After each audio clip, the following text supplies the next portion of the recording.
suis Maude Léguistin, je suis sociologue de formation. J'ai soutenu une thèse en 2012 à Toulouse qui portait sur justement les sites de rencontres et de réseaux sociaux sur Internet. Donc c'est un petit peu aussi à ce titre-là que je vais vous parler aujourd'hui. Mais aujourd'hui, je ne suis plus à Toulouse, je suis en Guyane. Je suis chargée de projet dans une association qui s'appelle Guyane Promo Santé. Cette présentation, cette conférence, en fait, elle est issue de deux choses différentes. Je l'ai faite une première fois sous un format vidéo débat autour d'une interview de Serge Tisseron qui durait une vingtaine de minutes, donc l'année dernière. Et c'est également un sujet que l'on traite, nous, en formation avec des professionnels, donc des professionnels de l'enseignement ou de la santé, qui s'adressent à un public d'enfants et d'adolescents et qui souhaitent discuter avec eux, travailler avec eux sur cette question des écrans et des réseaux sociaux. Cette formation dure 2 jours. Donc, j'ai essayé de faire à la fois donc, un format plus long que le format 20 minutes et en même temps un format plus court que le format 2 jours, puisque on ne va pas pouvoir rester ensemble pendant 2 jours. Je ne sais pas si c'est pour le plus grand bonheur ou le plus grand désespoir, mais en tout cas, j'ai essayé de compiler ça en. Je pense que ça va durer 1 heure, peut-être 1h15. Il y a des éléments dans le PowerPoint si vous pouvez la voir, qui voilà, qui ne seront pas traités parce que ce sont des outils, des pistes qui vous permettront éventuellement d'aller plus loin. Voilà, c'est volontaire, on n'aura pas le temps de tout traiter, je le sais déjà. Il y a un certain nombre de liens vers des vidéos, par exemple, on ne regardera pas les vidéos. Alors pour des raisons techniques, c'est pas évident, et puis surtout pour des raisons de temps, mais vous pourrez éventuellement aller les voir, c'est pour ça que je vous ai laissé les liens. Voilà pour donc une petite présentation. Comme la dernière fois, on n'est pas à l'abri, je suis chez moi, il est 15h30, on n'est pas à l'abri d'une arrivée intempestive ou pas d'ailleurs, je ne sais pas si on peut parler d'intempestive, d'enfants. Donc si c'est le cas, j'espère que vous me pardonnerez.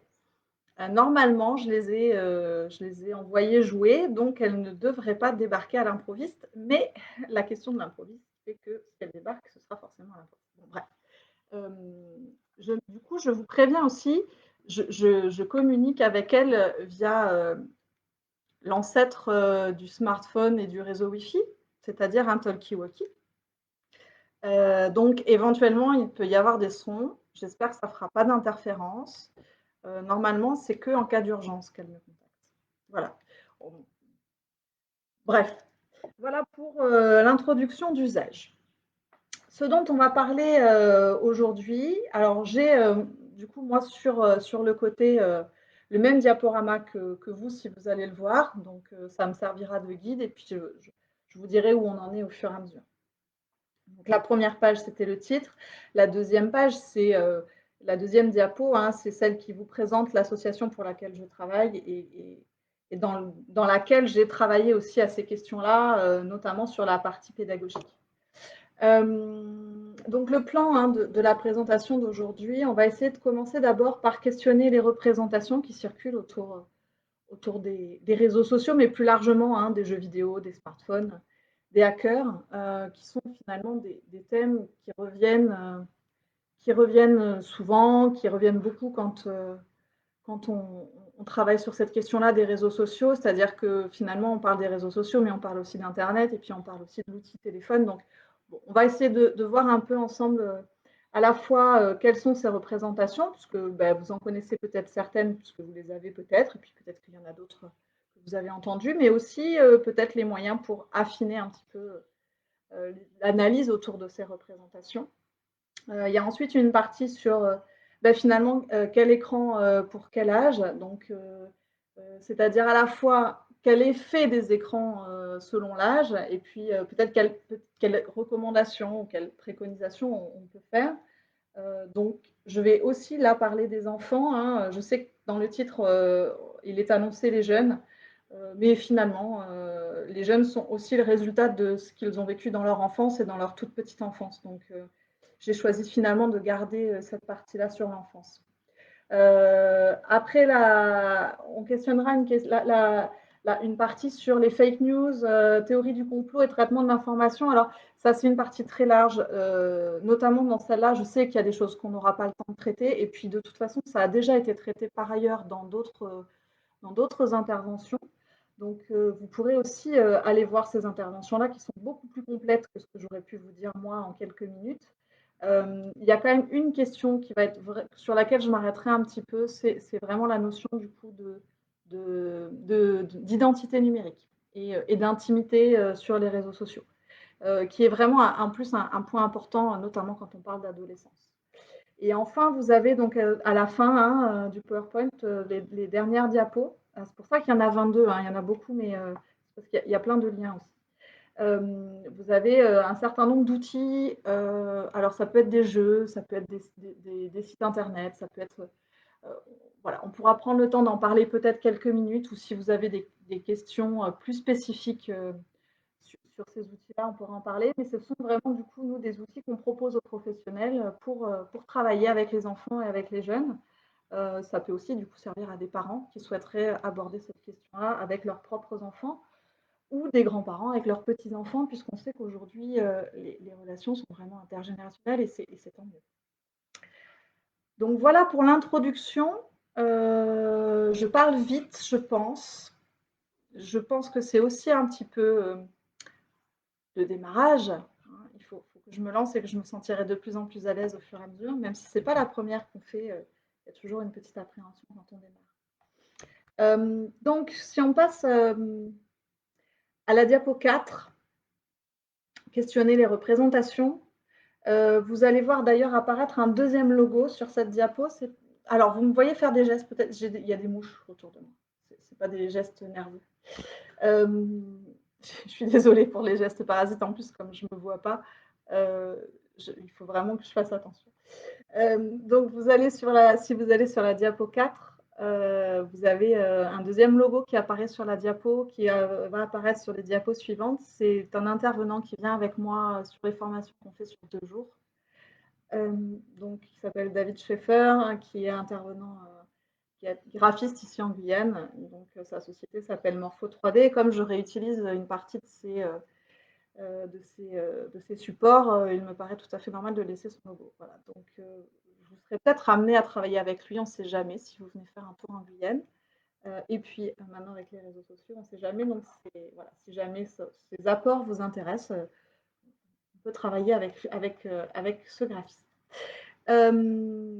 Donc, en fait, on va aborder ensemble un certain nombre de représentations autour des réseaux sociaux et d'Internet plus largement. Vous les voyez notamment donc, sur les diapos 5, 6, qui sont nommés là, les préjugés.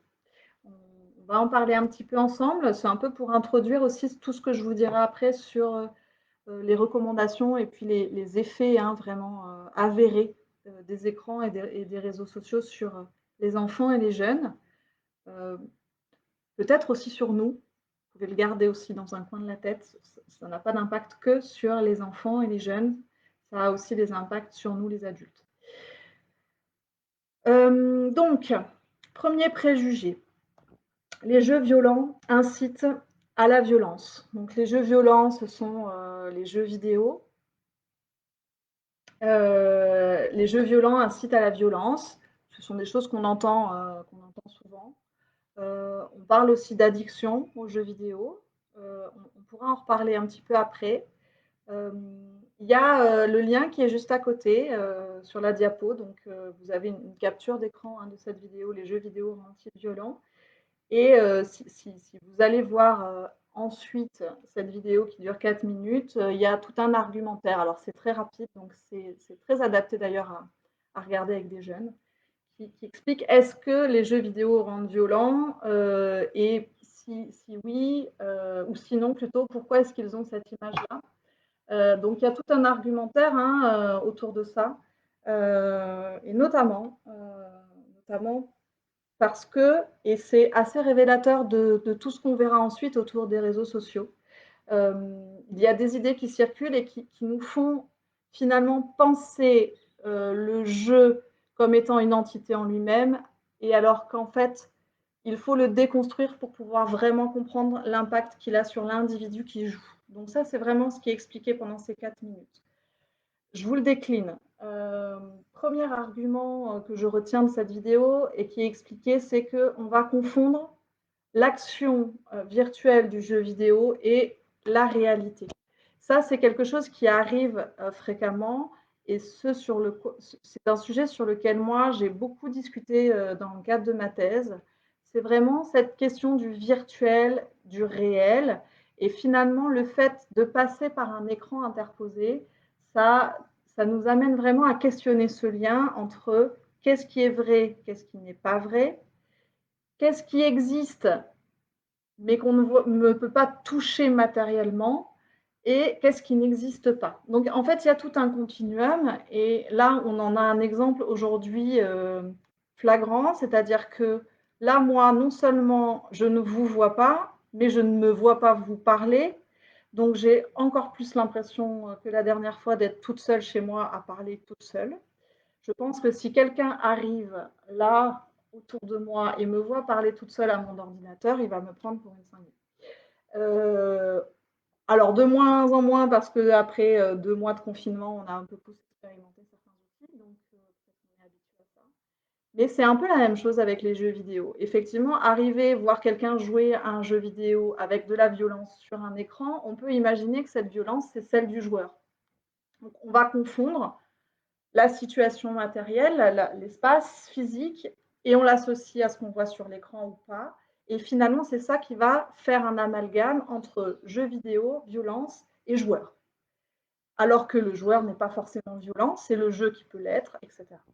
Premier argument. Deuxième argument, on va souvent confondre frustration et violence. C'est-à-dire que on voit un joueur qui est frustré, qui est énervé parce qu'il a perdu.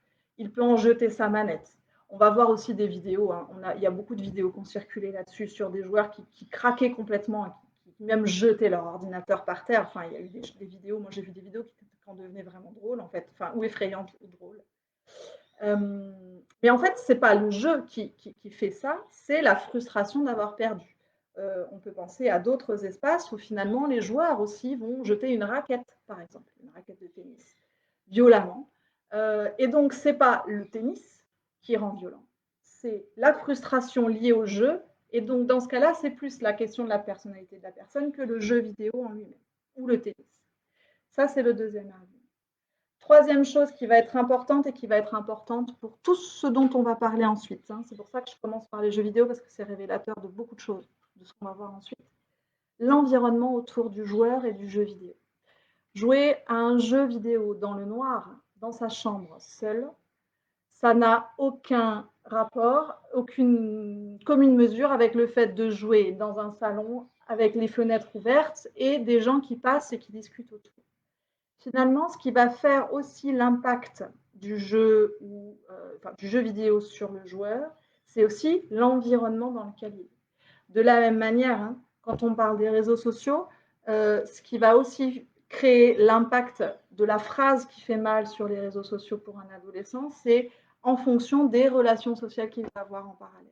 Si le seul point de repère qu'il a, c'est les messages et les commentaires sur Facebook, ils seront évidemment beaucoup plus violents et ils auront beaucoup plus d'impact sur lui que si, à côté de ça, il a un environnement social riche et rassurant. Enfin, dernier élément, et c'est la même chose, donc là c'est décrit dans cette vidéo, mais c'est aussi quelque chose qui va être important quand on parle des réseaux sociaux en général, c'est les raisons pour lesquelles on joue aux jeux vidéo. Et les raisons du coup pour lesquelles on va éventuellement aller se connecter sur un réseau social. Jouer parce que on a eu une longue journée, qu'on a envie de se distraire pendant une demi-heure, c'est pas la même chose que jouer pour oublier son quotidien.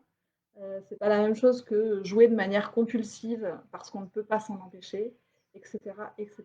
C'est la même chose avec les réseaux sociaux. Donc vous voyez que rien qu'avec déjà ces jeux vidéo et ces quelques arguments, on arrive finalement à déconstruire et à se rendre compte que les idées reçues qui circulent autour des jeux vidéo sont révélatrices non seulement des jeux vidéo, mais aussi des réseaux sociaux et d'internet plus largement, mais aussi finalement de la relation qu'on va avoir à cet objet médiatique, à cet usage.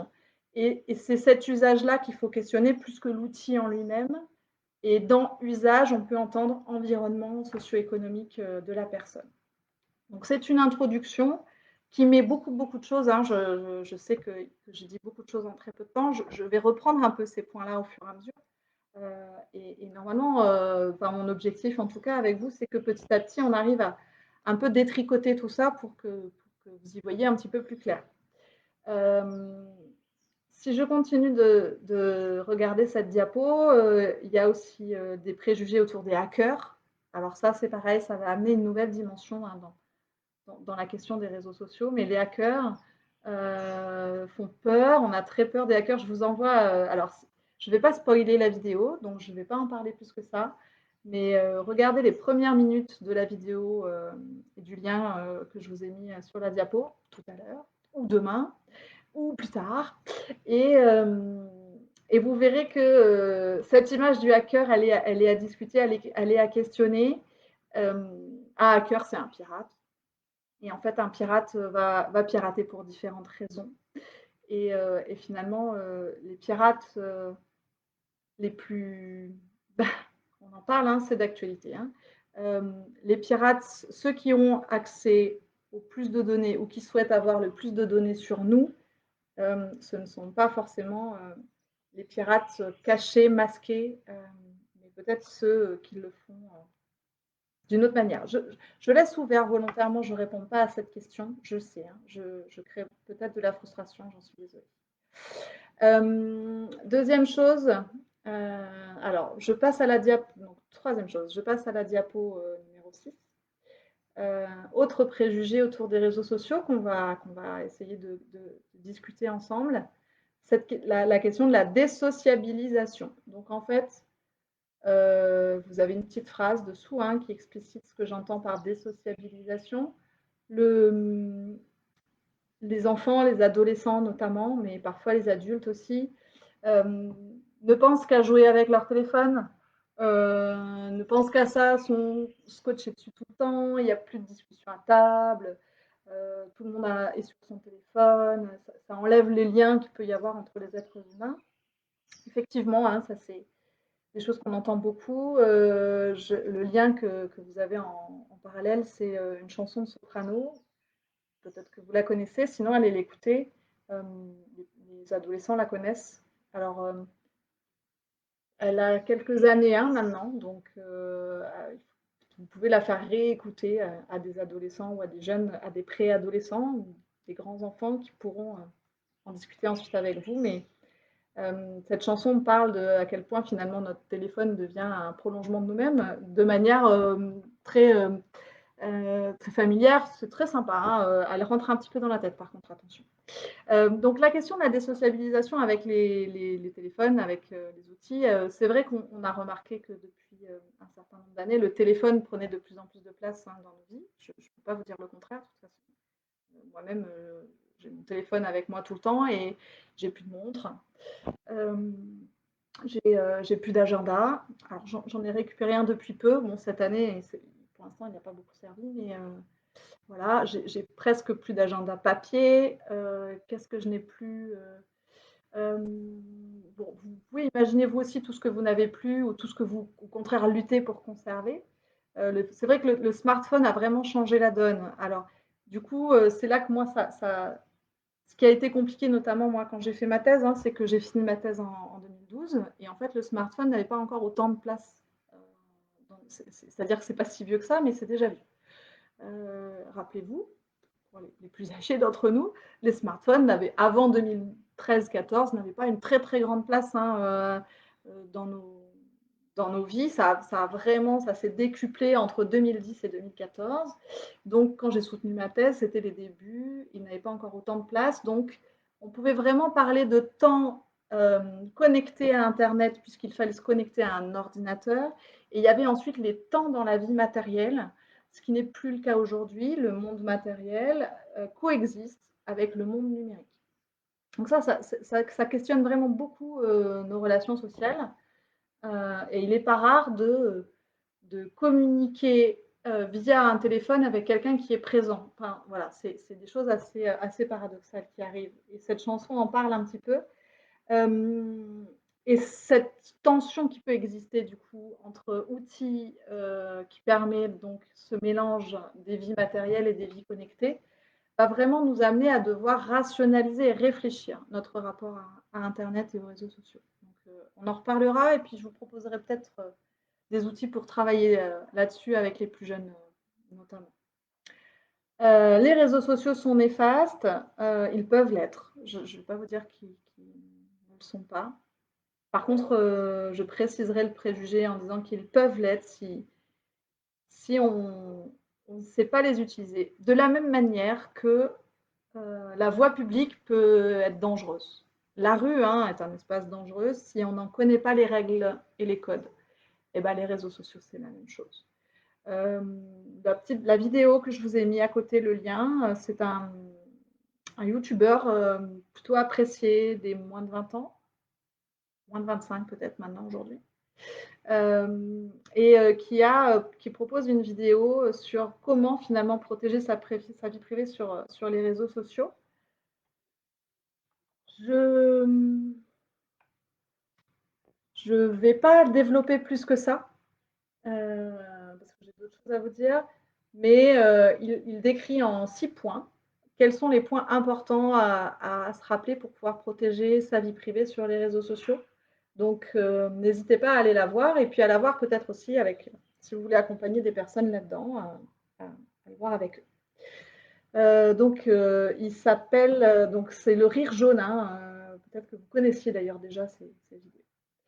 Vous avez ensuite 2 diapos qui parlent notamment du cyberharcèlement. Alors, je ne vais pas non plus le traiter plus que ça aujourd'hui avec vous, sauf si à la fin il y a des questions. On verra à ce moment-là. Du coup, je l'ai laissé parce qu'il y a pas mal d'infos. Voilà. Il y a des numéros de téléphone, il y a les pistes pour s'en sortir. Donc là, je l'ai laissé parce que si vous, votre entourage, des gens dans votre entourage se sentent concernés par rapport à cette question-là, du harcèlement ou du cyberharcèlement plus particulièrement, voilà, je me dis que ça peut être utile, donc je le laisse. Juste, attention quand on parle de cyberharcèlement, le cyberharcèlement arrive rarement seul. C'est-à-dire qu'il y a certains cas très spécifiques où le harcèlement ne se passe qu'en ligne. La plupart du temps, notamment chez des adolescents, le harcèlement est d'abord physique. C'est-à-dire qu'il se passe d'abord dans le cadre du collège ou du lycée. Et en fait, ce qui se passe sur les réseaux, ce n'est que c'est le prolongement de ce qui se passe dans la vie matérielle. Ce qui veut dire qu'on ne peut pas juste parler du cyberharcèlement. Il faut vraiment parler du harcèlement dans son ensemble. Et là, les pistes d'action sont valables, que ce soit du cyber ou du harcèlement. La grosse différence quand même que ça a amené, le cyberharcèlement, c'est le fait que ça n'arrête jamais. Le harcèlement est continu et perpétuel. Si vous êtes comme moi passé par le collège et le lycée, vous n'avez peut-être pas passé les meilleures années de votre vie dans cet endroit-là. En tout cas, ce n'était pas mon cas. Enfin, un certain nombre d'entre elles étaient très, très sympas et très agréables. Mais on y découvre aussi éventuellement la méchanceté et la violence des groupes vis-à-vis des personnes un peu isolées. Et c'est vrai que du coup, les premiers temps, quand on entend parler de cyberharcèlement, on se dit ah, mais en fait, c'est bon, c'est la même chose que ce qu'on a tous vécu. Voilà. Bon, oui et non. Oui, le harcèlement, on y est peut-être passé tous plus ou moins. Ça crée plus ou moins de dégâts psychologiques. On s'en remet plus ou moins. On en apprend des choses aussi. Le cyberharcèlement, quand même, ça amène une grosse différence. C'est-à-dire que moi, en tout cas, si je parle de moi, à mon époque, quand je rentrais chez moi, je passais la porte de ma maison, j'étais tranquille. J'avais pas d'interférence. Il n'y avait rien qui venait me rappeler les mauvais souvenirs de la journée. Aujourd'hui, les ados sont en harcèlement continu, c'est-à-dire que ça ne s'arrête pas une fois qu'ils ont passé la porte. Ça continue sur le téléphone, ça continue sur l'ordinateur, s'ils ont accès à un ordinateur. Et l'importance des réseaux sociaux pour ces générations-là fait que ils ne peuvent pas juste couper le téléphone. C'est un peu, on pourrait extrapoler hein, avec un mécanisme de violence qui existe dans d'autres domaines qui sont les violences conjugales ou familiales, mais on pourrait se dire, le réflexe qu'on pourrait avoir, c'est de se dire, bah, il a qu'à couper son téléphone, comme on pourrait dire à une femme victime de violence, bah, elle a qu'à partir. En réalité, c'est beaucoup plus compliqué parce qu'il y a des enjeux autour de la reconnaissance par les autres, par les pairs, qui vont être très importants, même si cette reconnaissance, elle passe par le négatif. C'est-à-dire que il faut rester connecté, et puis il y a cette tentation de toujours aller voir s'il n'y a pas eu un message de plus, un message de moins, et finalement, c'est vraiment un cercle vicieux qui fait que l'adolescent, même victime de cyberharcèlement, ne peut que très difficilement couper ses connexions. C'est pourtant la première chose qu'on peut lui dire hein, s'il vient s'adresser à vous là-dessus. Vous avez les infos sur les diapos, donc je ne développe pas beaucoup plus. Du coup, j'en arrive à la partie, c'est la diapo 9.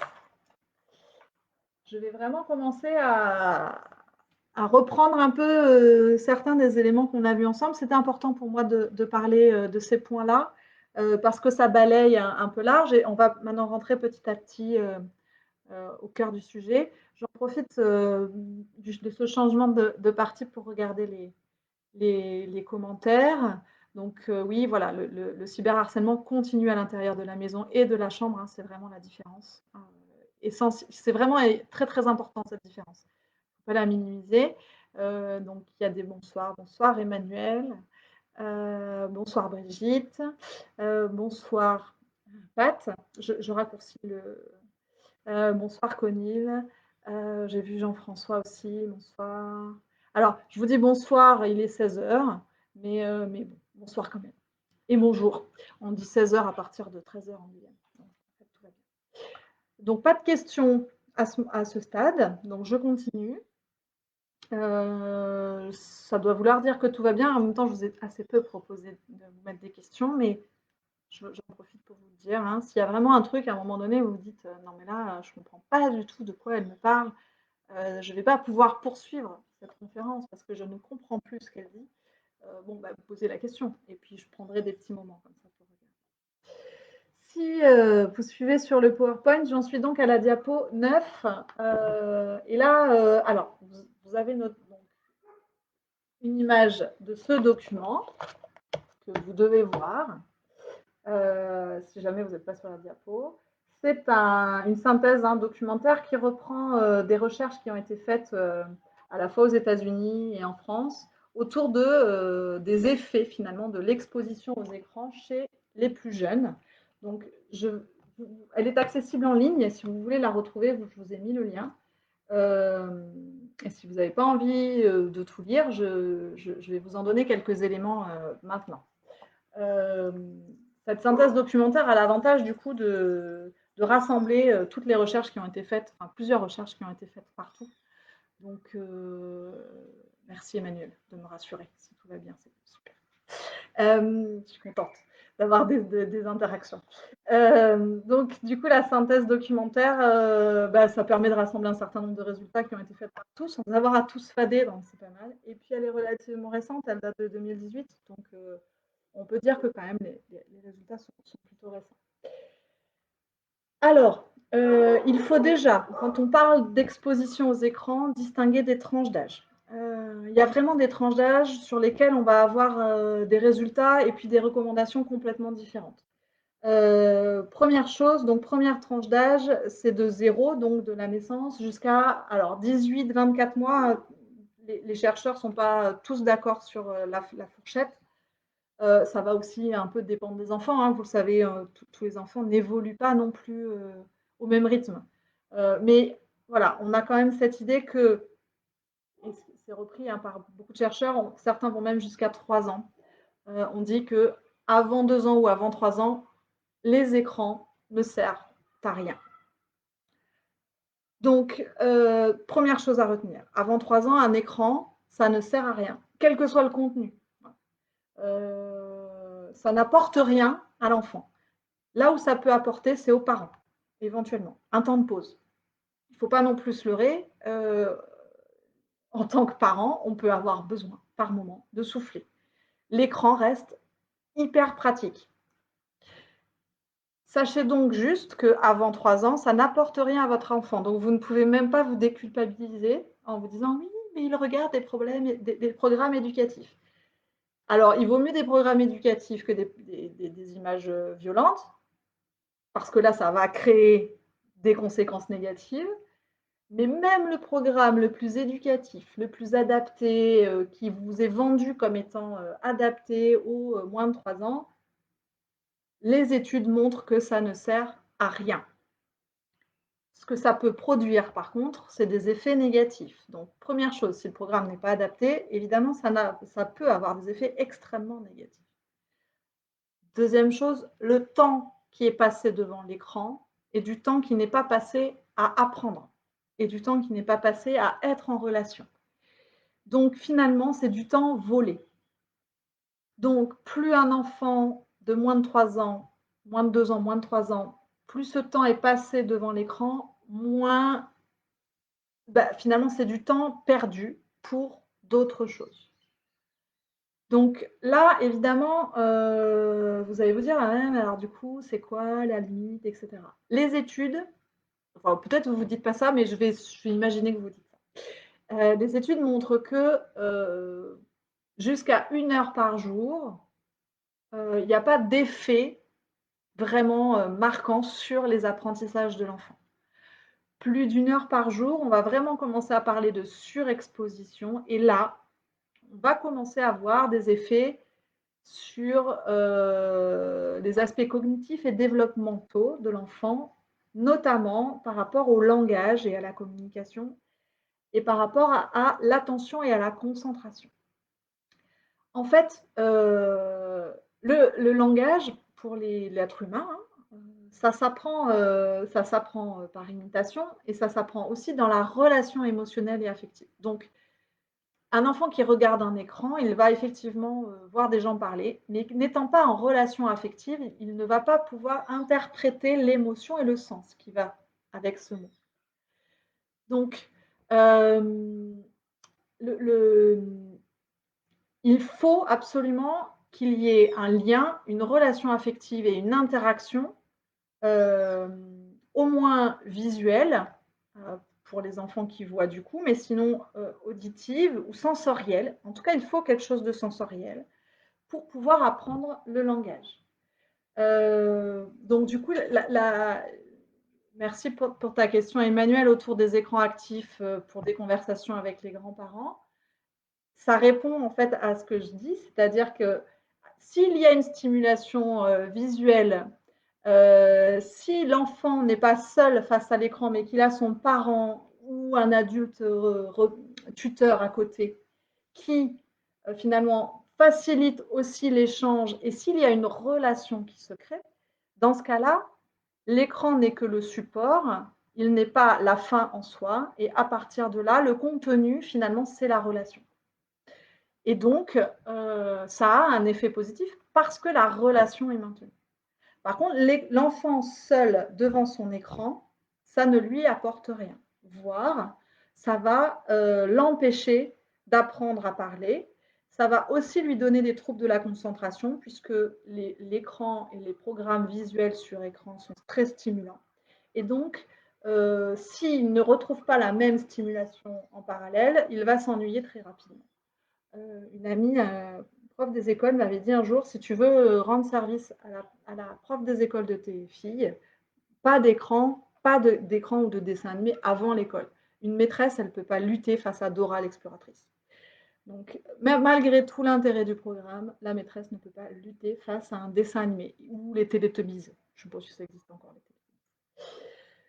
Donc voilà pour à la fois donc, on va dire les recommandations et les effets, éventuels, de l'exposition aux écrans avant 3 ans. Il y a j'y reviendrai peut-être, après, mais il y a aussi cette lumière bleue, hein, de l'écran. Entre 2 et 6 ans, les enfants peuvent commencer à utiliser l'écran. Alors ça peut être tablette, ça, hein, ça peut être aussi, des conversations, des échanges, des réseaux sociaux. mais jamais seul, de la même manière que peut-être que alors ça va dépendre aussi, hein, des cultures et des normes sociales, mais en général, un enfant entre 2 et 6 ans, on le laisse pas seul dans la rue. S'il est sans ses parents dans la rue, c'est qu'on considère que c'est le groupe, ensuite social, global des adultes qui va s'occuper de l'enfant. Mais jusqu'à 6 ans, on considère qu'un enfant n'est quand même pas autonome, dans la rue, c'est la même chose face à un écran.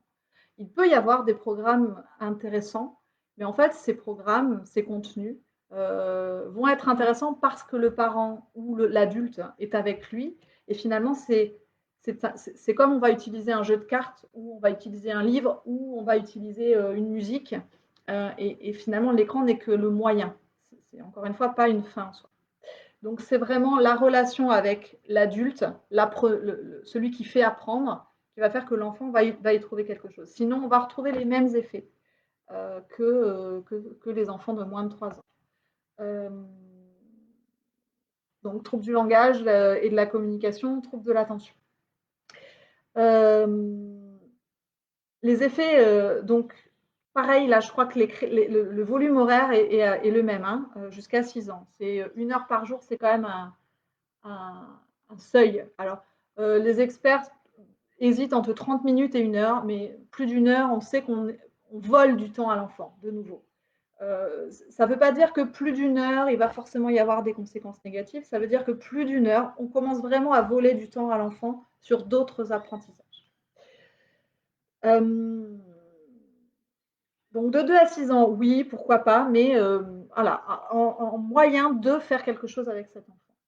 Il y a la question des enfants à besoins spécifiques, donc avec des besoins spécifiques. On parle beaucoup de l'autisme et des écrans, c'est des choses qui reviennent beaucoup dans les études.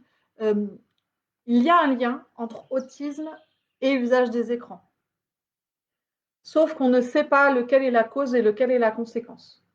On peut imaginer que le fait de, vu ce qu'on a vu juste avant, le fait de passer beaucoup de temps devant un écran, si ça inhibe les compétences de communication et de concentration, ben, ça doit avoir, ça peut faciliter peut-être ou favoriser des comportements autistiques.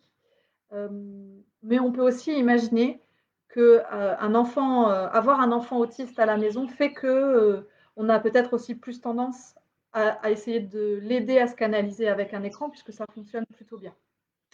Donc c'est un peu la question de l'œuf et de la poule et qui est arrivé en premier. Il n'y a pas de lien avéré vraiment fort, hein, de dire trop d'écran entraîne de l'autisme. Il n'y a rien qui le prouve encore à l'heure actuelle. On sait qu'il y a des corrélations, mais on n'est pas sûr de qu'est-ce qui entraîne quoi. Donc voilà pour la question des écrans vraiment. Alors j'ai mon téléphone qui sonne, mon téléphone fixe.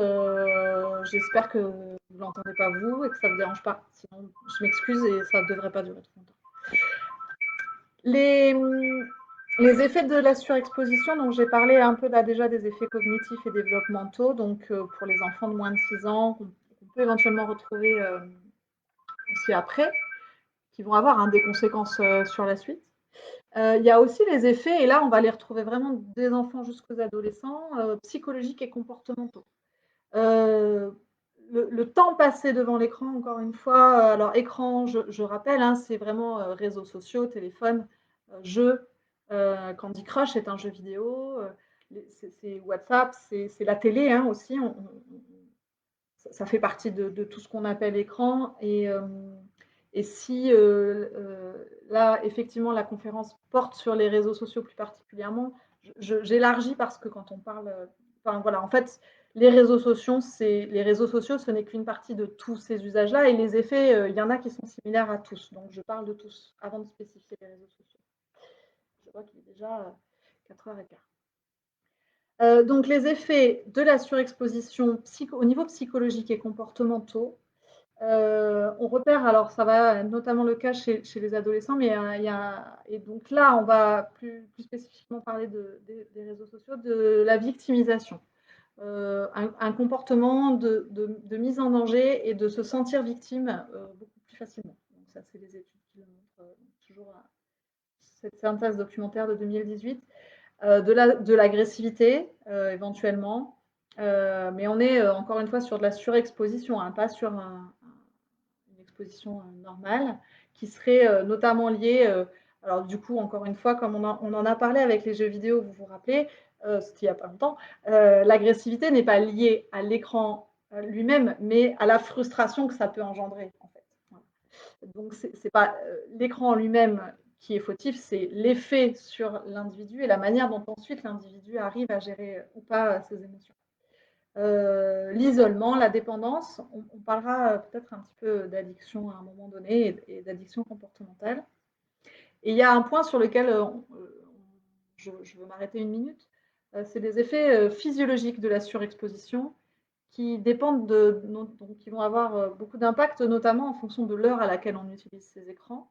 Vous avez sûrement déjà entendu que la lumière bleue des écrans empêchait la sécrétion de mélatonine, qui est l'hormone du sommeil.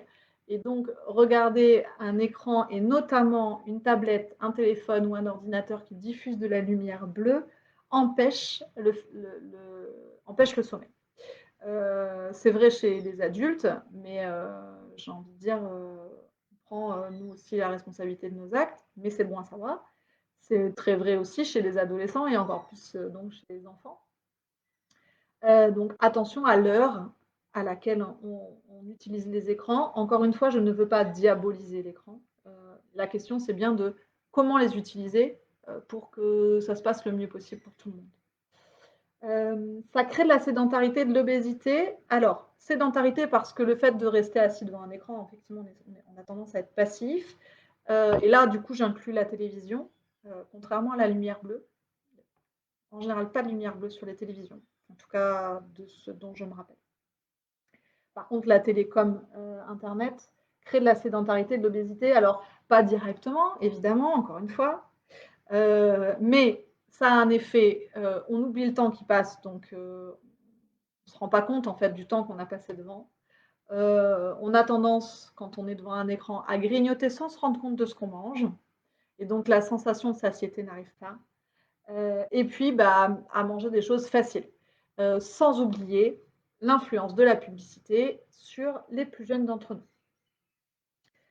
Le système visuel, il commence à y avoir des études qui questionnent l'impact des écrans sur le développement notamment donc, du système visuel et sur la rétine. Pour l'instant, il n'y a pas de, en tout cas à ma connaissance, d'études qui sont vraiment, qui donnent des résultats très, très clairs et très nets sur cet impact-là. Il y a vraiment de tout en fait dans les études. Donc c'est difficile de vraiment donner un avis tranché. Ce qui va être, par contre, extrêmement révélateur des différences d'impact en fonction des individus. Donc, c'est toujours sur la diapo 9, la partie sur les déterminants. Ce qui va vraiment, vraiment faire la différence entre les individus, des effets de ces écrans, de ces réseaux sociaux. Et je l'ai déjà finalement dit tout à l'heure, c'est le milieu socio-économique, le contexte familial et les antécédents. Enfin, vraiment, hein, ce qui ressort des études, c'est qu'un enfant peut être exposé le même temps aux mêmes choses qu'un adolescent. Ce qui va vraiment faire la différence, c'est comment autour de lui, il est, c'est comment est-ce qu'on l'a élevé par rapport à ça. Est-ce qu'il y a eu d'autres choses à sa portée? Est-ce qu'il a eu à la fois un écran, mais aussi un livre, et en même temps une balade dehors? Est-ce qu'il a des amis? Est-ce qu'il n'a pas d'amis? Est-ce qu'il a un environnement qui le rassure? Ou est-ce qu'au contraire, il est dans un environnement qui lui fait peur? Enfin, et puis, les conditions vraiment socio-économiques vont revenir très, très fortement comme un critère très, très discriminant en fonction des individus. Donc, non seulement il y a l'usage qu'on va en faire, mais il y a aussi et surtout, et là c'est difficile parce qu'on a peu d'impact, il y a dans quel milieu on évolue. A priori, je ne connais pas exactement bien là, le public de ces conférences, mais il me semble qu'en général, ce type de conférence, même si c'est diffusé par Facebook, va toucher quand même un public plutôt éduqué, c'est-à-dire diplômé. Hein. Quand je dis éduqué, attention. ne pas mal comprendre mon propos. Diplômé, c'est-à-dire qu'il a l'habitude finalement d'un niveau de langage, d'un apprentissage passif. On est quand même là sur des choses assez. Pour moi, c'est facile, hein, je suis là, je vous parle, j'ai plein de choses à vous dire. Pour vous, c'est compliqué, vous êtes là, vous attendez. C'est facile de décrocher, surtout s'il y a des tentations à côté. Heureusement que vous pouvez voir ensuite le replay, si jamais. Le contexte familial hein, va faire, voilà, si on se sent un peu rassuré, même si on voit des images choquantes à la télévision ou sur un réseau social, on aura quelqu'un avec qui en parler et donc ça ira. Donc finalement, la fracture numérique, quand on parle de fracture numérique aujourd'hui, elle n'est plus sur le fait d'avoir accès à une connexion, elle est sur la manière dont on va pouvoir gérer les usages des différents outils qu'on a par rapport aux écrans. Alors, j'ai un commentaire, non, c'est l'inverse. Du coup, j'y répondrai avec plaisir. Je me suis peut-être trompée hein, dans ma manière de dire. Non, on est attentif. Ah. Je ne sais pas si c'est une question ou une remarque, mais n'hésitez pas à expliciter si je dois y répondre et si c'est pour me rassurer, je vous remercie. Donc, vraiment, la fracture numérique, elle est sur comment est-ce que je vais pouvoir développer des compétences qui vont me permettre de gérer mes relations sociales sur Internet, ma capacité à choisir les programmes que je vais regarder. Et, ah d'accord, oui, pour vous, c'est facile. Ben, oui et non, mais bon, je ne vais pas redévelopper là-dessus, mais c'est facile d'être là et d'écouter, et en même temps, c'est pas facile pour tout le monde et c'est pas donné à tout le monde en fait. Voilà. Donc si pour vous c'est facile, c'est que vous avez développé des compétences fortes et des capacités à comme ça ingurgiter de l'information et à la traiter. Et c'est vraiment très très culturel et très lié à la catégorie socio-économique dans laquelle soit on a grandi, soit qu'on a réussi à atteindre ou dans lesquelles on évolue en tant qu'adulte. Mais vraiment, voilà. Donc, point important sur cette question de la fracture numérique. Alors, c'est le moment où, quand je m'adresse à des professionnels, je leur dis d'où toute l'importance du travail que vous pouvez mener avec vos publics, puisque s'ils n'ont pas le moyen de développer ces compétences à la maison, il faut qu'ils puissent le trouver auprès des professionnels, donc soit de l'enseignement, ça peut être aussi dans le cadre d'activités de loisirs. Hein, on n'est pas obligé d'être enseignant pour travailler avec des ados ou des jeunes ou des enfants. Voilà, ça peut être en faisant un live sur Facebook, sait-on jamais. Donc voilà pour la diapo 9 et on va passer à la diapo 10 sur les spécificités liées à l'adolescence, même si ça a été déjà abordé. Et qu'en fait, je vais juste faire un tout petit point maintenant pour vous dire qu'on en a déjà abordé une partie et puis qu'on en abordera une autre partie après. Donc, est-ce que c'est du teasing? Peut-être un petit peu. En tout cas, il y a une spécificité à l'adolescence. C'est vraiment quelque chose qui est plus lié à cette tranche d'âge. C'est la question de l'addiction. Je vous en ai déjà dit un mot. En fait, quand on parle d'écran, de réseaux sociaux, hein, donc il y a on peut parler d'addiction. En tout cas, les experts commencent à parler d'addiction. Là, si vous voulez, donc je vous ai mis la photo sur la diapo, mais ça correspond à ce document. Et je vais en profiter pour éternuer, pardon. Là, c'est bon, c'est passé. Donc, c'est... alors, je vais vous demander une seconde. Le chien de la voisine est rentré dans mon jardin et j'ai peur qu'il tombe dans la piscine. Donc, je vais utiliser le talkie-walkie pour dire à mes filles qu'il faut qu'elles viennent chercher le chien. Je suis vraiment désolée. C'est les joies du direct, comme dirait l'autre. Si vous voulez en profiter pour prendre une seconde pour aller vous chercher un verre d'eau, voilà, j'en ai pas pour très longtemps. Lucia, Maïwen, il y a le chien dans le jardin, mais je viens de ressortir. Bien reçu? Vous devez être mort de rire. Je le saurai à votre place. l'incident est clos, on va dire. Donc, c'est ce document que vous pouvez retrouver en ligne. Je crois que je vous ai mis un lien à la fin. Alors, il n'y est pas là sur cette diapo, je le mettrai. Si je dois vous renvoyer le doc. Sinon, sinon, à la fin, vous avez une bibliographie, webographie.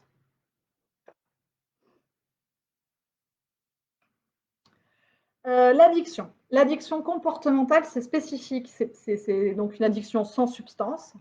Alors pendant du coup longtemps, on a séparé les addictions comportementales des addictions avec substance, parce qu'on disait qu'il n'y avait pas d'effet sur le physique. Bon, en fait, aujourd'hui, on se rend bien compte que même les addictions sans substance ont des effets physiques, par la création d'hormones par exemple, ou l'absence de création.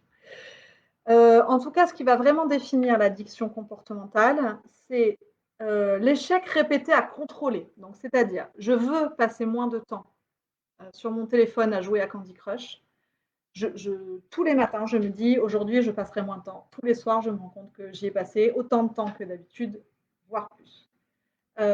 Donc là, on peut commencer à se dire qu'on est dans l'addiction. On a envie d'eux, mais on n'arrive pas. Deuxième élément qui va être révélateur, alors il y en a 7 en tout, je vais vous donner les 2 principaux. Deuxième élément qui va vraiment, on va commencer vraiment à parler d'addiction à ce moment-là, c'est ça a des conséquences négatives. Donc l'usage, ce comportement a des conséquences négatives sur ma vie, mais je continue quand même.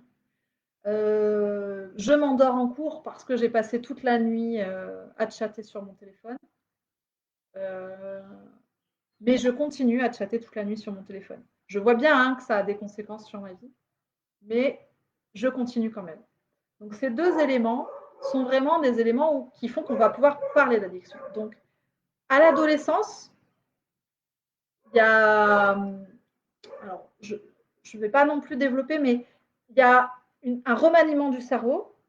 Donc je le dis très très vite, donc j'espère que s'il y a des chercheurs en neurosciences qui écoutent, vous allez me pardonner. Et puis sinon,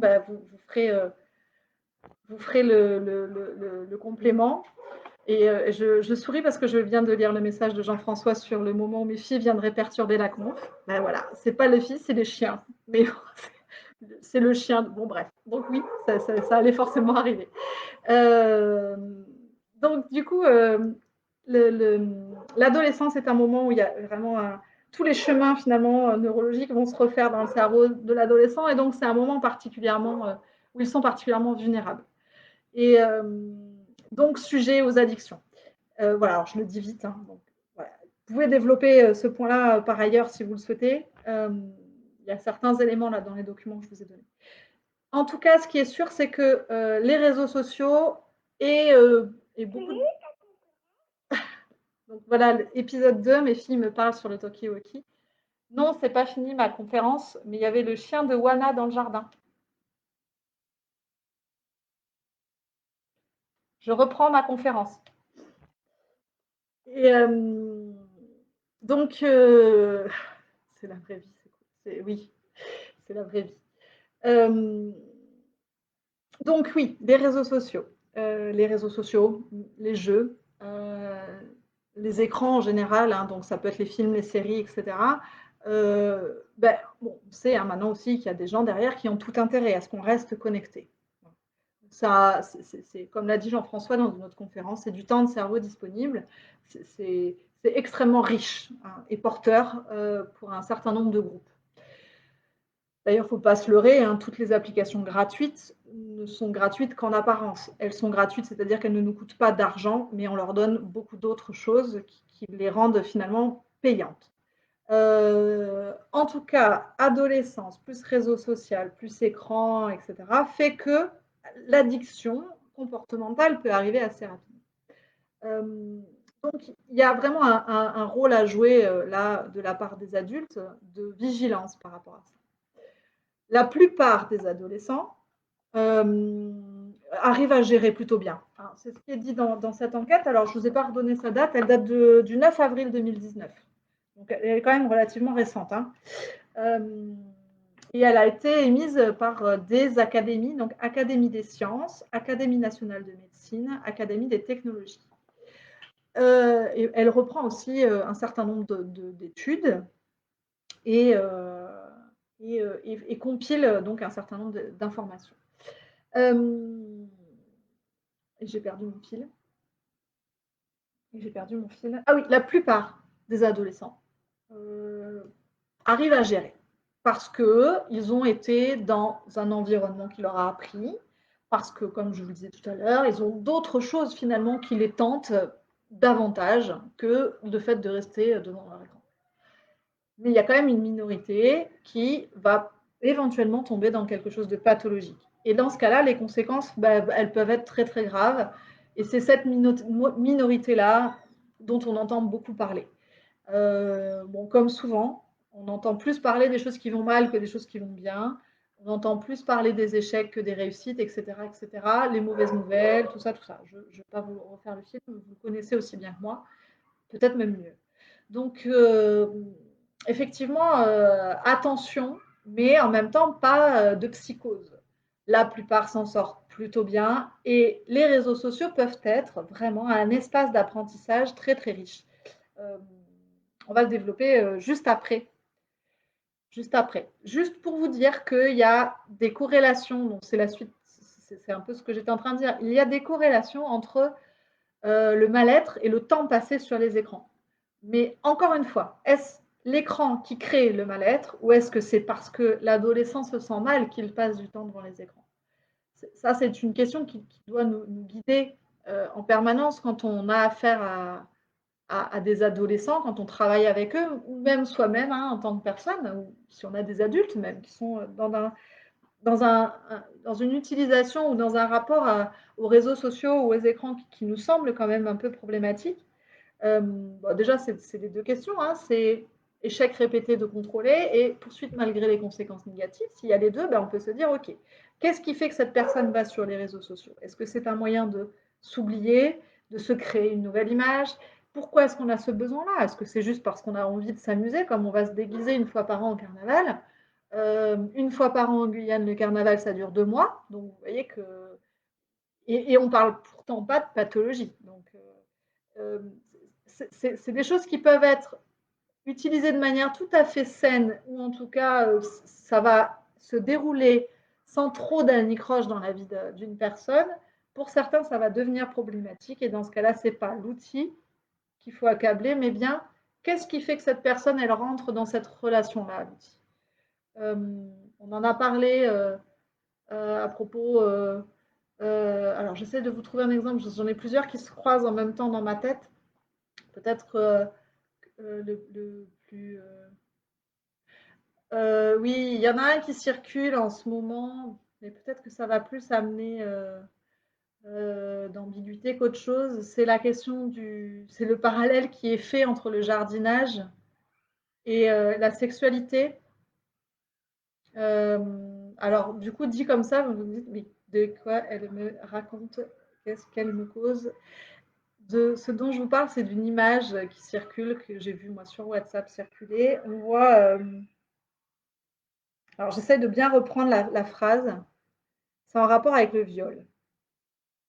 Et on dit que prendre un coup de pelle, c'est pas du jardinage. Voilà, c'est ça. Si je prends une pelle et que je frappe quelqu'un avec, je ne pourrais pas dire que c'est du jardinage. De la même manière, violer, ce n'est pas de la sexualité. Ce n'est pas un rapport sexuel. Donc, bon, déjà, rien que ça pourrait suffire à ce que je vous le dise comme ça, hop, hop, hop, en passant. Mais surtout, ce qu'on va regarder, c'est la première partie. Donc, utiliser une pelle pour frapper quelqu'un, c'est pas faire du jardinage. Bon, utiliser un réseau social pour aller trouver des techniques pour savoir comment se suicider sans se rater, le problème, c'est pas le réseau social. Le problème, c'est cette personne qui est en recherche de réponses pour savoir comment se suicider sans se rater. Donc, comme on n'accablera pas l'appel si on tape quelqu'un avec, on n'accable pas le blog ou l'ordinateur parce qu'on a trouvé sur Internet ou sur un réseau social les moyens de se suicider. En tout cas, c'est ma posture. juste pour vous montrer, vous l'avez sur la diapo, mais je vous le remontre, vous avez aussi le lien. Cet outil-là, donc c'est Tisseron, qui est psychologue, hein, vous entendez pas mal parler de lui si vous vous intéressez à la question des écrans, qui a établi un peu ce guide 3, 6, 9, 12. Donc c'est vrai que c'est intéressant, ça permet vraiment de voir en fonction de l'âge, qu'est-ce que je peux faire avec mon enfant pour le protéger et lui apprendre au mieux. Et j'ai été étonnée, par exemple, qu'à partir de 9 ans, il considère qu'il a le droit d'aller sur Internet. Je décide si c'est seul ou accompagné, parce que je connais mon enfant. Mais il peut aller sur Internet seul si je considère qu'il a appris avant, et c'est un peu ce qui est expliqué, qu'il a appris avant à se protéger. Et en fait, c'est vrai qu'on se rend compte que c'est quelque chose qui est vraiment lié à un apprentissage.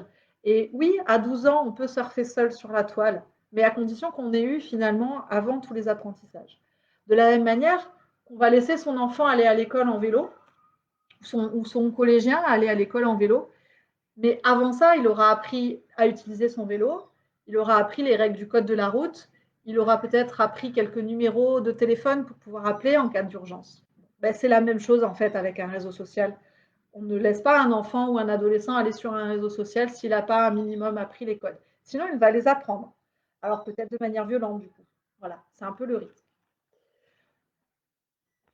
Diapo, et ça sera une des dernières que je vais vraiment traiter longuement avant de vous proposer de répondre à vos questions. C'est la question de l'identité numérique et de la protection de la vie privée. En fait, je vous ai mis plusieurs choses sur cette diapo. Donc, il y a 2 liens vers des vidéos qui sont drôles. Alors, ces vidéos, vous pouvez les regarder avec des grands enfants ou des adolescents. Ça montre à quel point finalement, alors la première, ça montre à quel point on peut vraiment obtenir tout un tas d'informations sur les gens, et c'est assez surprenant en allant surfer sur les réseaux sociaux.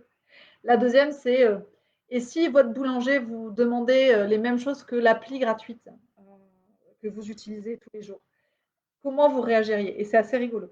Voilà, donc ça, je vous laisse aller les découvrir si vous le souhaitez.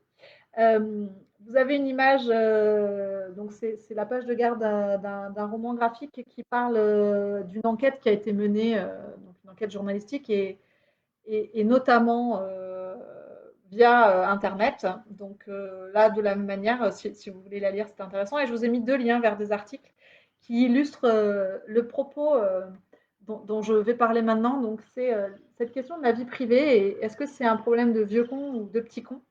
Donc, bon, c'est dit de manière un peu provocatrice, exprès par l'auteur, dont je ne me rappelle plus, non, c'est très mal. Je crois que c'est Manac, c'est le même que, oui, c'est ça. C'est Manac, son nom de famille, et j'ai perdu son prénom.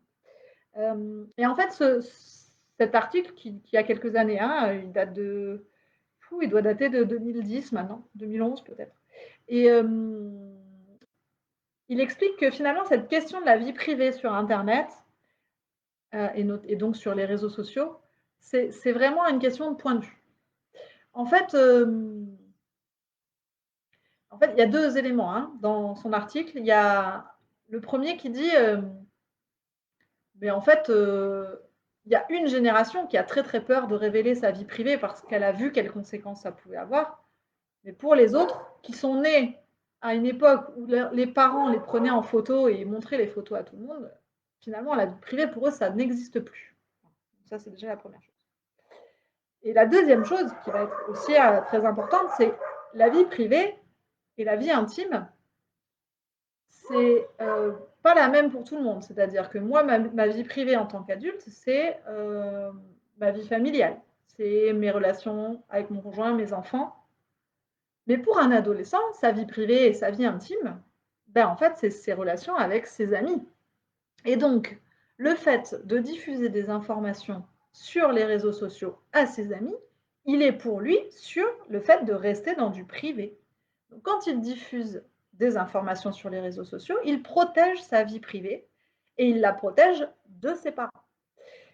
C'est aussi ce qui est repris donc, dans cet ouvrage de Jocelyn Lachance, qui est un chercheur, alors qui n'est pas très loin de Toulouse, hein, il est à Pau. Il intervient régulièrement sur la question d'Internet et des réseaux sociaux et des adolescents. Et cet ouvrage, il a été publié Alors, il a été publié récemment. Je recherche la date. C'est pas bien, j'aurais dû le faire avant. 2019, oui, on peut dire que c'est récent. 2019. Alors, il explique, il a travaillé avec des ados, hein, il leur a posé des questions. Alors, des ados de 14 à 20 ans, donc il est aussi allé voir des tout jeunes plus ados, qui se rappelaient quand même bien de ce que c'était leur adolescence. Et il y a vraiment deux notions pour lui qui sont à garder à l'esprit quand on travaille avec, quand on est en contact en fait avec des jeunes sur les réseaux sociaux et des réseaux sociaux. C'est contrôle ou surveillance. En fait, les adolescents qu'il a rencontrés étaient plutôt d'accord avec l'idée qu'ils avaient besoin qu'on leur pose des limites. Par contre, ce qu'ils ne voulaient pas, c'était être contrôlés en permanence. Donc en fait, avoir un parent qui toque à la porte de la chambre et qui dit maintenant ça suffit, tu descends, c'est acceptable. Par contre, avoir un parent qui est ami avec son ado sur Facebook et qui contrôle tout son compte, ça, c'est pas possible. Bon, il se dit quand même que si vous avez des adolescents dans votre entourage, que vous êtes un parent ou un grand-parent, et qu'ils sont amis avec vous sur Facebook, c'est qu'a priori, ils ont un autre compte avec un autre profil, et que celui avec lequel vous êtes en contact, c'est la version soft. Au mieux, quand ils maîtrisent bien l'outil, ils peuvent aussi paramétrer en fait leur compte pour que leur publication soit vue par tout le monde, soit vue par leurs amis, soit vue par leurs amis, sauf moi, par exemple, typiquement sur mon compte Facebook, vous pouvez me retrouver, hein, c'est mon nom et mon prénom. Par contre, mes publications sont réservées à mes amis. Et j'ai aussi certaines publications qui concernent ma vie privée, qui sont à mes amis, sauf en fait des personnes que j'ai identifiées, qui sont mes relations de travail pour la plupart, ou des anciens étudiants, parce que j'étais prof et je le suis encore parfois. Donc voilà, quand je mets des photos d'anniversaire, je ne mets pas mes amis professionnels, enfin mes relations professionnelles n'ont pas le droit d'accéder à ces publications. Donc c'est un peu, les ados arrivent aussi très bien hein, à gérer ça. Enfin, en tout cas, certains, encore une fois, ça va dépendre desquels. Là où il y a aussi des choses intéressantes dans cet ouvrage, il y a vraiment une grosse partie du livre qui concerne la question du SMS et du téléphone portable avec donc, alors, on dit SMS, mais on pourrait parler du message sur WhatsApp, Messenger. Ici, on utilise beaucoup WhatsApp en Guyane. Je ne sais plus trop en métropole. Ça fait que 2 ans hein, que je suis partie, mais en tout cas, je n'utilisais pas autant WhatsApp il y a 2 ans que maintenant. En fait, on est tous, mais là, enfants, ados, alors pas enfants, ados, adultes, concernés par cette espèce de pacte de connexion permanente. Alors, notre entourage sait, en gros, hein, c'est ça, notre entourage sait que on répond aux messages, alors Facebook nous le dit d'ailleurs, je ne sais pas si vous avez fait gaffe, on répond en général aux messages, soit dans l'heure, soit dans la journée, alors certains c'est dans la minute, soit dans la semaine, en très gros. Ça, c'est les gens qui nous connaissent le savent, et du coup, une fois qu'on a pris une habitude, ça devient difficile d'en changer, enfin en tout cas de l'allonger. C'est-à-dire que si on a l'habitude de répondre dans l'heure et que tout d'un coup on ne le fait plus, ben, les gens vont se poser des questions. Donc ça, c'est le pacte de connexion. De la même manière, il y a ce pacte de connexion et de connexion donc plus ou moins continue entre un parent ou un tuteur et un ado qui a un téléphone. Sinon, sinon il y a d'autres moyens de faire. Il y a le talkie-walkie. Donc là, c'est réponse immédiate obligatoire. Donc, du coup, ce SMS ou ce message qu'on va envoyer et dont on attend une réponse plus ou moins rapide va permettre de maintenir un lien entre l'adulte et l'adolescent, l'adulte référent. Et finalement, c'est quelque chose qui est développé et que les ados vont trouver intéressant et les parents aussi parce que ça permet finalement de répondre à la fois, de réassurer finalement aux parents le lien avec son ado. Ok, il me répond. Donc déjà, un, il est vivant. Alors, si c'est lui qui répond. Et deux, il me rassure, en fait. Il me dit, oui, oui, je suis toujours ton enfant, je suis toujours là, je te réponds. Et en même temps, l'ado, finalement, il répond un peu ce qu'il veut, donc il peut aussi préserver sa part d'indépendance et d'autonomie. Donc finalement, ça, ce moyen-là, et ce type de connexion continue, mais qui peut se distancier au fur et à mesure, peut être aussi un moyen d'apprendre, pour les adolescents, à prendre leur indépendance petit à petit. C'est moins brutal que quand on laissait ses enfants sortir et qu'on leur disait: «Bon, ben, maintenant tu rentres à telle heure». C'est-à-dire que du coup, bah, pendant tout ce laps de temps, on n'avait aucune garantie de savoir où est-ce qu'ils étaient. Et en même temps, ça peut être piégeux parce que si toutes les 5 minutes, on leur envoie un message, bah, finalement, ils ne sont plus dans une part d'indépendance et d'autonomie. Et enfin, le troisième élément dont je voulais vous parler par rapport à cet ouvrage, c'est la question de la chambre. Comme on l'a dit tout à l'heure, la chambre pour un adolescent, c'est un espace d'intimité. Alors, encore une fois, à relativiser, hein, certains adolescents partagent leur chambre avec d'autres, ils ne sont pas forcément dans des conditions idéales. Mais on va dire qu'ils ont un espace à eux quand même dans la chambre. Jusqu'ici, cet espace, donc, il était préservé, alors quand les parents leur laissaient, à eux, et surtout préservé de l'extérieur. Ce qui est problématique aujourd'hui, c'est que dans cette chambre, et c'est ce dont on a parlé par rapport au harcèlement tout à l'heure, dans cette chambre, ils ne sont pas protégés de l'extérieur. C'est à la fois leur espace intime et en même temps un espace où ils sont finalement seuls face au monde extérieur, qui va être relayé par les réseaux sociaux, Internet, etc. Donc, point de vigilance sur le smartphone, l'ordinateur dans la chambre. Beaucoup de spécialistes sur la question vont dire que la question de l'ordinateur ou du téléphone dans la chambre, il va vraiment être lié à la manière dont l'enfant ou l'adolescent va l'utiliser. Un enfant n'a pas à avoir de téléphone ou d'ordinateur dans la chambre, sauf si on considère qu'il est suffisamment autonome et indépendant et compétent pour pouvoir gérer son temps et les informations auxquelles il va avoir accès. Donc ça, il y a vraiment un vrai enjeu autour de cette chambre, autour de cet espace, et il ne peut pas être juste impensé. Enfin, il peut, mais avec la prise de risque qui va avec. Peut-être qu'il peut être intéressant de le questionner et de le penser avec l'adolescent que vous avez dans votre entourage. Ou avec vous-même ou votre conjoint, je ne sais pas quel type de relation vous pouvez avoir avec votre entourage.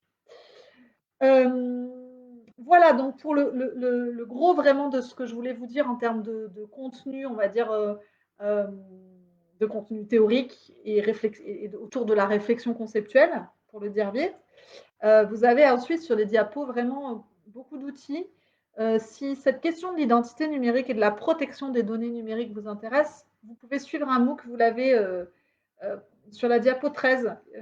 Alors, je n'ai pas vérifié cette semaine, mais j'avais vérifié il y a 2 mois, il était toujours ouvert. Il est gratuit et vous pouvez le suivre en 4 heures. Et en fait, alors, il explique comment animer un atelier autour de l'identité numérique, mais il vous donne du coup tout un tas d'éléments pour vous-même travailler sur votre propre identité numérique. Vous avez aussi des éléments dans la vidéo du rire jaune là-dessus. Ensuite, sur la diapo 14, je vous ai mis quelques éléments sur la question de la théorie du complot. Alors, comme je vous disais tout à l'heure, elles sont beaucoup mieux détaillées dans la conférence qu'a fait notamment Jean-François récemment, mais aussi Pierre il y a quelques semaines. Alors là, sur la diapo 15, ce qui peut être intéressant, c'est le lien vers la vidéo qui a été faite par des lycéens. Alors du coup, c'est particulièrement intéressant. En fait, ils ont alors non, c'est pas celle-ci, c'est celle d'avant justement, pardon. C'est le lien, c'est la photo du chat. Ouais, je crois que c'est ça. Je vous ai pas mis le lien d'ailleurs, du coup, je vais le remettre. En tout cas, celle du chat là, la révélation sur la véritable identité des chats, elle est très intéressante à regarder parce que la première partie est une vidéo complotiste et la deuxième partie décrypte les mécanismes de la vidéo complotiste. Donc, moi, quand je l'utilise en formation, je montre que la première partie. Je dis: «Qu'est-ce que vous pensez de cette vidéo ?» Alors, on me dit: «Oui, c'est une vidéo complotiste», ça se voit un petit peu, hein. C'est une vidéo complotiste, etc. Ça fait peur, on a peur des chats. Alors, si déjà on n'aime pas les chats avant, je ne dis pas après, etc. Et ensuite, on regarde la deuxième partie et là, on se rend compte que finalement, c'est des lycéens à qui on a donné l'occasion de vraiment travailler sur la question arrivent très bien à décrypter les codes. Et ça, c'est ce qui va être intéressant, en fait. Voilà.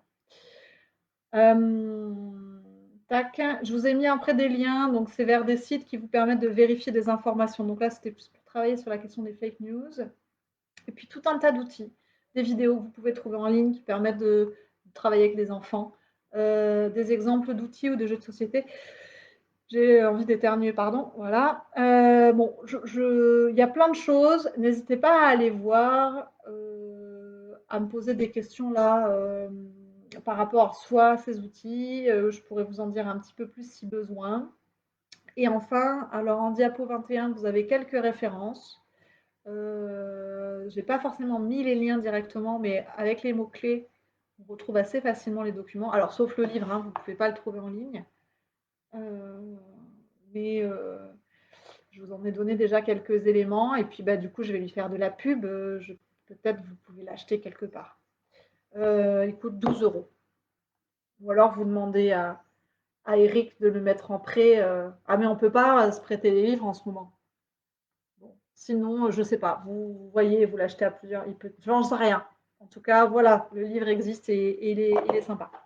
Donc, je lui fais sa pub. Et je vais demander un pourcentage. Et voilà. Et à la fin, juste, du coup, une diapo pour me rappeler de vous remercier. Alors, je le fais maintenant. Enfin, voilà. Merci beaucoup. J'espère que vous avez été attentifs. Je suis toujours là. Hein, je disparais pas. Mais s'il y en a qui ont besoin de partir maintenant tout de suite, voilà. Merci d'être resté jusqu'ici. J'espère que vous avez bien compris. Et, euh, et je vais vous laisser le temps là de poser des questions. Je vais boire un coup.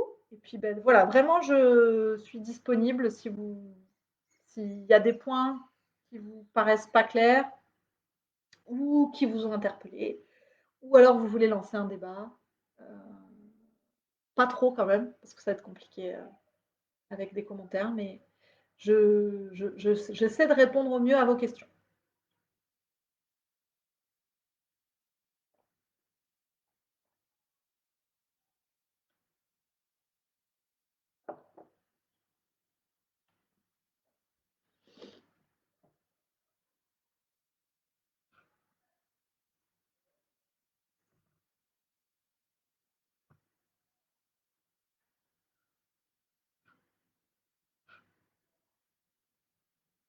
Alors, du coup, Emmanuel, mais il va falloir faire venir l'auteur comme conférencier. Oui, ça peut être une idée, effectivement. Moi, je l'ai rencontré, il est venu jusqu'en Guyane, donc il se déplace. Il est venu en Guyane en décembre et, euh, et c'est très intéressant ce qu'il dit. Il le dit en plus, voilà, il a une approche assez facile. En tout cas, moi, j'ai trouvé dans sa manière d'expliciter les choses, peut-être que travailler avec des ados, ça l'oblige enfin, d'avoir fait des enquêtes auprès d'ados.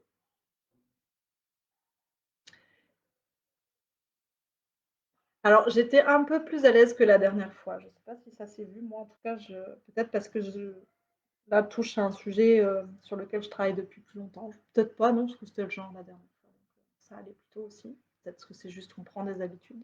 Je ne me voyais pas. Donc, j'avais plus travaillé. En tout cas, pour moi, c'était plus facile. J'espère que pour vous, oui. Alors, voilà, j'ai des commentaires d'Emmanuel et d'Eric. Merci beaucoup. C'était très clair. Tant mieux. Alors oui, éclairage nuancé, je suis toujours très très vigilante quand je parle d'Internet, des réseaux sociaux, parce que c'est tellement facile soit de diaboliser, soit de, euh, faire tout un tas de louanges. Euh, En fait, c'est vraiment, Internet, c'est tout, quoi. C'est le médicament et le poison en même temps. Enfin, on pourrait faire tout un tas de parallèles comme ça, d'images pour expliquer que un réseau social, c'est une relation, c'est un outil pour de la relation humaine. Donc, en fait, il y a tout ce que sont les humains, quoi. Donc, tout autant de mensonges et de manipulations que bah, de solidarité et d'amour, hein, pour être un peu cucu la praline. Mais voilà, c'est le meilleur comme le pire. L'être humain, c'est quoi déjà quand on dit le poison et le médicament? C'est pas un concept de philo, ça d'ailleurs, je crois. Ça a un nom, hein, je ne me rappelle plus. Je pourrais chercher sur Internet.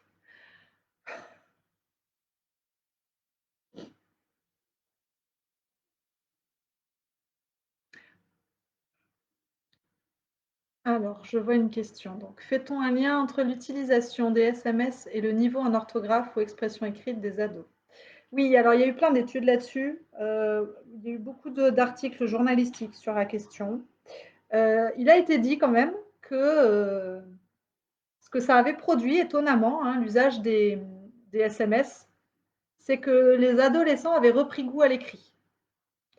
Alors oui, à un écrit schématisé, enfin, avec beaucoup d'abréviations, etc., qui peut parfois, du coup, se transposer sur les écrits scolaires. Donc là, c'est de la maladresse, encore une fois, hein, c'est des ados à qui on n'a pas expliqué que ce n'était pas la même chose. Mais en fait, ça a permis à une certaine tranche de population adolescente de retourner vers l'écrit, alors que c'était quelque chose qui était passé un peu du côté ringard de la force. Et donc, assez du coup, contre-intuitivement ou contre les discours médiatiques, oui, il y a un lien entre l'utilisation du SMS et le niveau en orthographe, mais plutôt positif. Parce que dans un premier temps, peut-être qu'ils vont écrire avec beaucoup d'abréviations, mais dans un second temps, ils vont s'intéresser à comment affiner le texto pour que quand même on comprenne. Alors, avec des usages d'émoticônes, mais avec aussi des images. Enfin, il y a toute une réflexion autour de comment je compose mon message, qui du coup suppose de développer des compétences, encore une fois.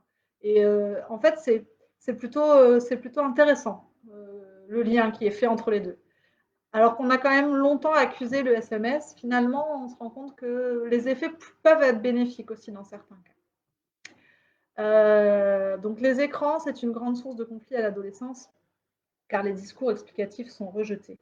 En fait, les discours explicatifs sont rejetés à l'adolescence, quel que soit le sujet.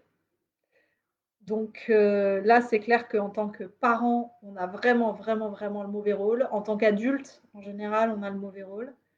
De toute façon, tout ce qu'on dit, c'est con, c'est ringard, c'est dépassé, on n'y connaît rien, etc., etc.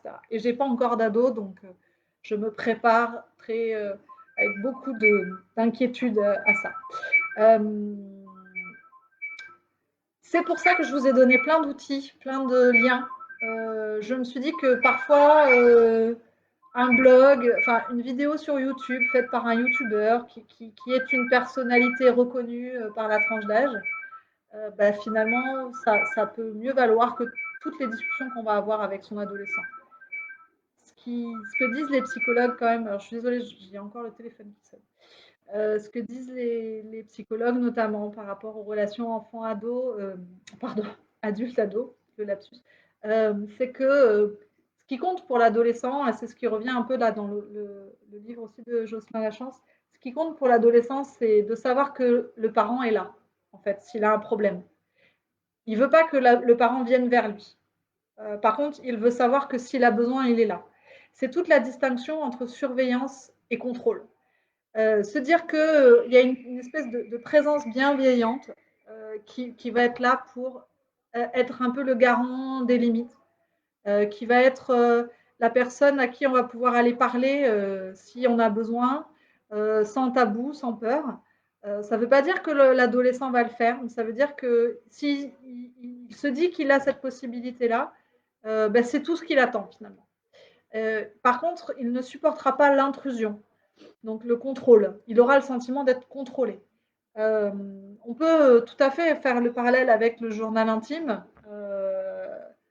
On ne supportera pas que quelqu'un vienne lire son journal intime. Par contre, éventuellement, on peut se dire, je vais aller faire lire juste une partie à ma mère ou à mon père ou à la personne qui est pour moi l'adulte référence parce que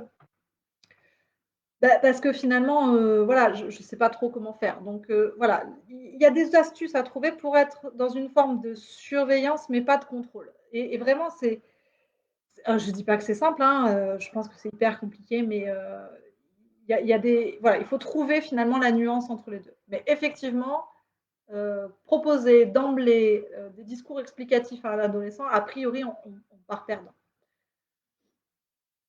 Alors, les réseaux sociaux sont un super sujet que tu as contribué à initier à la Maison de la Philo il y a 5 ans.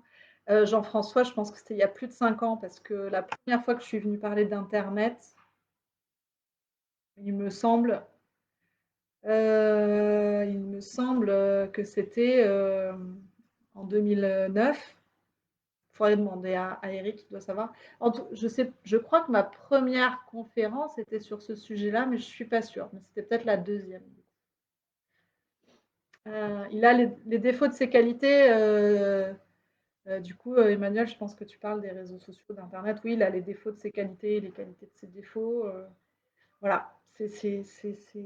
Effectivement, c'est une ouverture sur le monde. Du coup, c'est une ouverture sur le monde très, très riche. Et puis, c'est une ouverture sur le monde, quoi. Donc, c'est la cata aussi. Merci pour les vidéos et les liens. J'ai une petite fille de 14 ans qui vient de faire son entrée sur Facebook. Eh ben, bon courage à elle et à toi.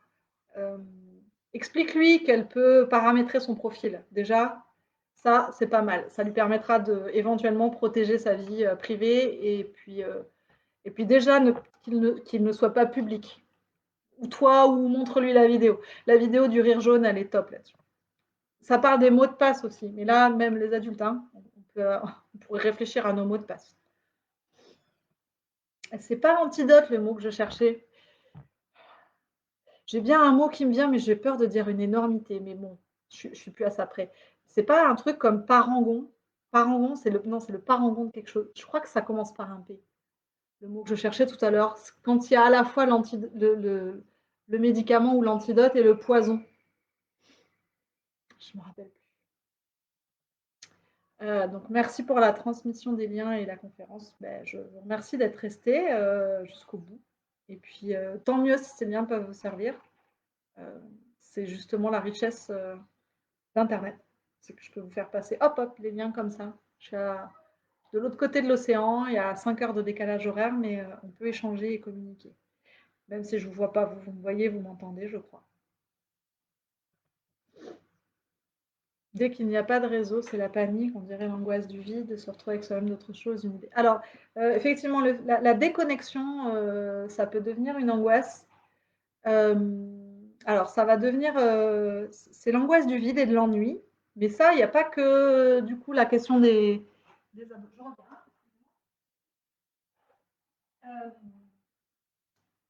En fait, la question de la déconnexion, si elle est involontaire, c'est particulièrement difficile parce qu'il y a la peur. Alors, pour les adolescents, la peur de manquer quelque chose. Mais ça, en tant qu'adulte, on peut l'avoir vécu aussi. C'est-à-dire que, moi, c'est des choses en tout cas qui me sont arrivées. On est dans une soirée, on s'ennuie, mais on ne veut pas partir parce qu'on se dit mince, il suffit que je parte pour qu'il se passe un truc intéressant, quoi. Donc je ne veux pas partir, je vais rester jusqu'au bout, juste au cas où. De la même manière, un film, une conférence, par exemple, il y en a qui sont peut-être encore là, qui m'écoutent patiemment, en attendant le moment important, et qui n'ont toujours pas eu. Donc il y a cette idée-là. Donc l'idée qu'il faut rester connecté pour ne pas louper l'événement. Parce qu'ensuite, cet événement sera traité dans la vie matérielle. Donc si on l'a loupé, ben, ça crée en fait un fossé. Il y a eu la même chose avec la télévision et les discussions à la machine à café le matin.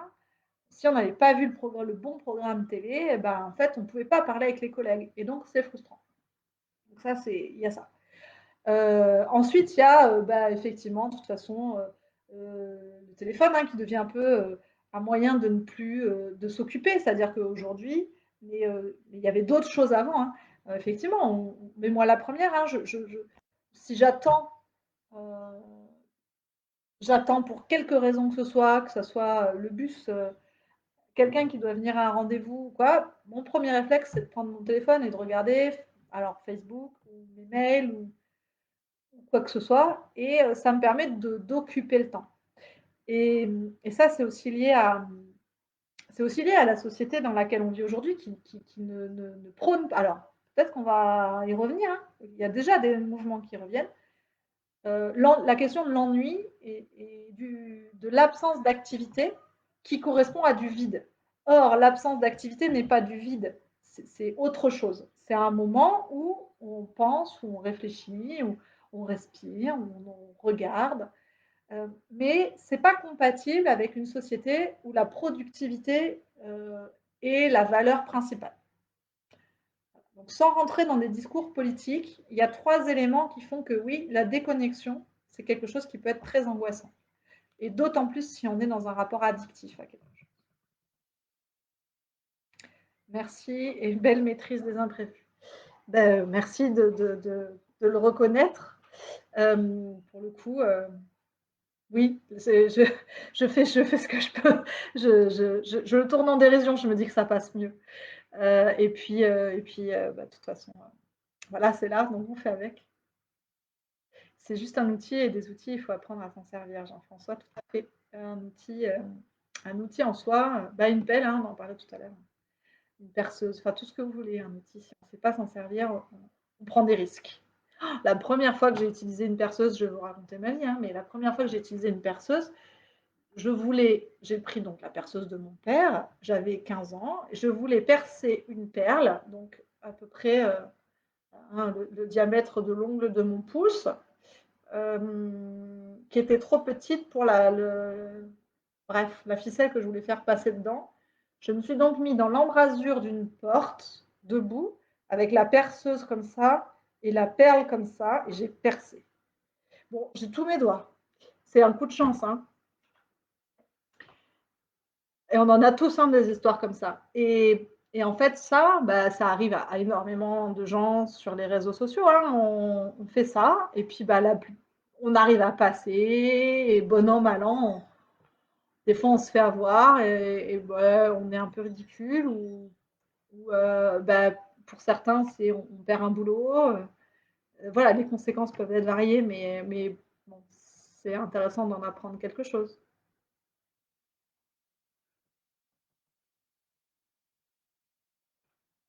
Pour vous, il est tard maintenant? Pour moi, il est 17 h, mais pour vous, il est 22 h, si je ne me trompe pas. Et donc, moi, il n'y a pas de souci, hein. Si vous avez des questions, je suis toujours là. Mes filles jouent toujours.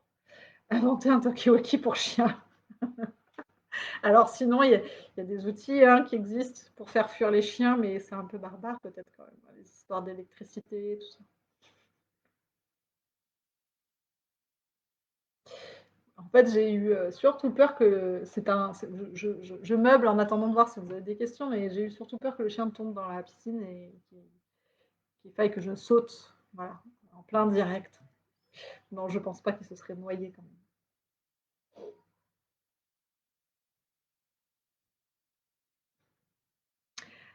S'il n'y a plus de questions, je vais vous remercier encore une fois, vous dire que c'était encore une fois un peu de stress en démarrant, et puis une fois qu'on y est, bah, finalement on se sent bien, et puis en plus vous êtes particulièrement patient et bienveillant, donc c'est super.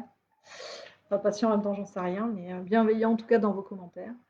Et oui, c'est l'heure du goûter, Emmanuel, effectivement.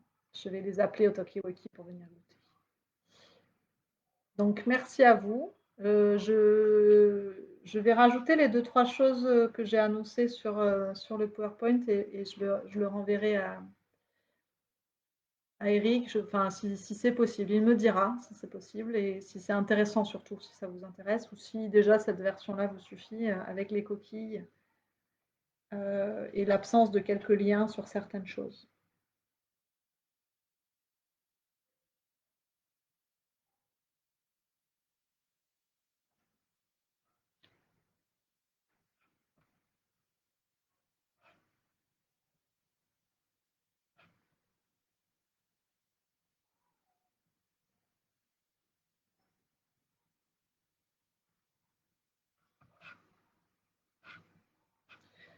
Alors, si j'ai le feu vert je vais couper, mais je pense que là, on arrive au bout. D'accord. Je vais en avoir la confirmation, hein, que je vous renverrai le PowerPoint avec les modifications.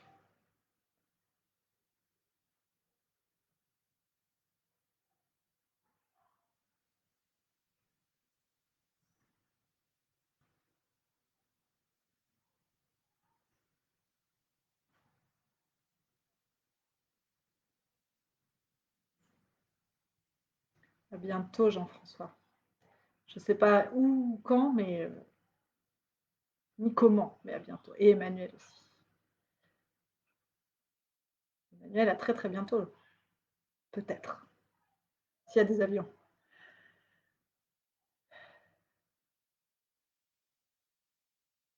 Allez, je vais couper, du coup.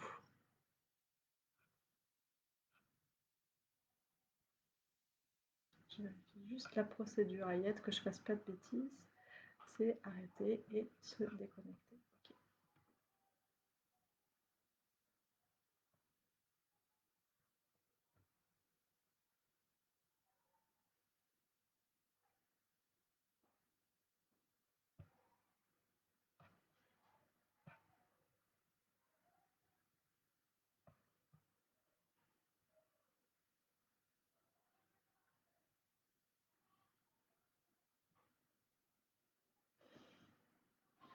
Alors, je vois qu'il y a encore des commentaires, alors du coup, je n'ose plus couper.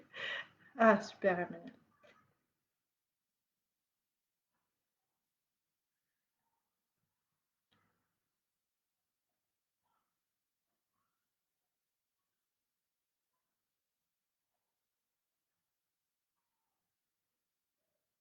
Allez, je coupe.